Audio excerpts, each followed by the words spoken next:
Sino ba yung kasama mo sa mall yung nakaputi? Ay, yun ba? Nagpapasaya sa puso ko, yun ba? Kylie Padilla nagsalita na tungkol sa kanyang love life at totoong relasyon Simon. niya. Ang lalaki na kasakasama at ka-holding hands niya sa isang shopping mall. Ngayon sa social Ito media si Kylie Padilla.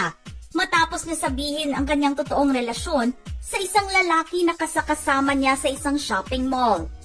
Inamin niya na ang nasabing lalaki ay nagbibigay saya sa kanyang puso.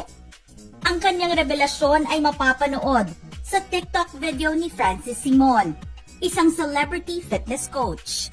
Mapapanood sa nasabing video na diretso niyang tinanong si Kylie tungkol sa unidentified man na kasama niya sa mall. Ang tanong ni Francis kay Kylie ay, "Meron akong itatanong. Nagkakagulo ang lahat. Nagtatalo sila eh. Sino ba yung kasama mo sa mall? Yung nakaputi?" Natatawa si Kylie habang sinagot ang tanong at sinabi na, "Ayun ba? Yung nagpapasaya sa puso ko. Yun. Dagdag pa ni Kylie na parang kamukha pa nga daw ni Francis yung lalaki. Pabirong hirit pa ni Francis ay, "Oh, alam niyo na kung sino yon ah." Makikita din sa TikTok video na nandun sina Kylie at Francis sa Vimana Tattoo Studio, isang kilalang tattoo studio. Napag-alaman ng mga netizens na ang kasama ni Kylie sa shopping mall ay ang mismong may-ari ng tattoo shop na nagngangalang Gino John Simon. Francis. Si Gino ay kinumpirma naman ito sa comment section ng TikTok video.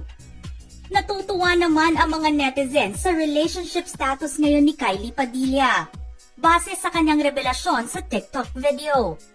May ilan pa ang nagsabi na mas mukhang masaya pa si Kylie ngayon na nakahanap ng love life sa labas ng showbiz. Matatandaan na nauwi din sa hiwalayan si Kylie Padilla at ang kanyang ex-husband na si Alger Abrenica. Naging viral si Kylie Padilla nitong nakaraang linggo matapos siya makuhanan ng photos at videos sa isang shopping mall kasama ang isang lalaki na balita daw ay boyfriend niya.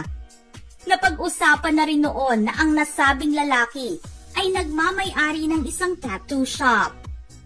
Isang taon din ang nakalipas matapos makita din si Kylie kasama ang nasabing lalaki habang nagbabakasyon sa Thailand. Mabilis ang mga netizens na mag-speculate kung si Gino John Simon nga ba ang lalaking kasama ni Kylie. Spotted din silang nagiging cozy silang dalawa sa isang lugar sa Rizal. Agad si Kylie Padilla ng bagong love interest, mga kalahating taon matapos ang separation niya kay Alger Abrenica. Ngayon, kumpirmado na nga ang speculations ng mga netizens matapos aminin ni Kylie Padilla ang real score nila at ang totoong relationship nila ni Gino John Simon doon sa nasabing TikTok video. Ano ang masasabi niyo sa revelasyon ni Kylie Padilla sa kanyang love life? Just comment below.